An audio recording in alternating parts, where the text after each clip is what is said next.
Энэ жилийн дэлхийн хүн амын өдрийг хүсээгүй жирэмслэлтээс өсвөр насны охтыг хамгаалахын сэдвийн дор зохион байгуулахарлажээ. Дэлхийн эрүүл мэндийн байгууллагын тодорхойлолтоор хүн амын 10-аас 19 насны бүлгийг өсвөр насныхан хэмээн тодорхойлдог байна. Монгол улс өсвөр үеийнхний төрөлтийн төвшинг бууруулах чиглэлээр мэдгэдэггүйц ахис дэвшлийг сүүлийн 20 жилд үзүүлсэн.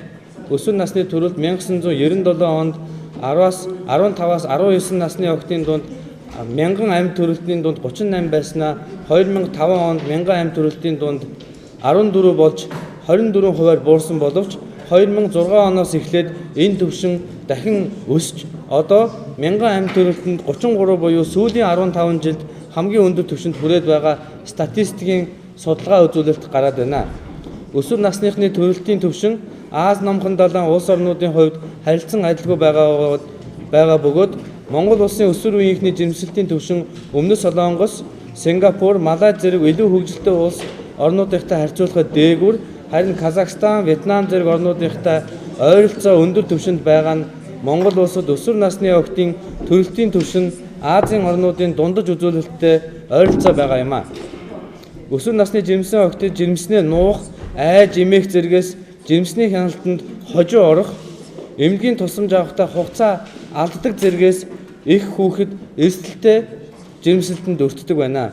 Жишээлбэл 2012 онд эндсэн нийт эхчүүдийн нэг тохиолдол буюу 2.6% нь өсвөр насны эхчүүд байжээ. Хүүхэд насндаа ээж болж байгаа энэ хүүзэгдэл нь өсвөр үеийнхний жирэмслэлтийн асуудлыг өөр өнцгөөс шинэ байдлаар харахыг тэдний гэр бүл хамт олон засгийн газрын үйл ажиллагаатай холбон үзэх шаардлагатай болсон байна. Дэлхийн хүн амын байдал гэдэг энэ тайлбар бол дэлхийн эрүүл хүн амын сангаас шийдвэр гаргадаг. Тэгээд энэ жилийн тайлбар маань бол өсвөр үеийн жирэмслэлийн асуудлыг онцгойлон авчирсан ийм тайлбар байна.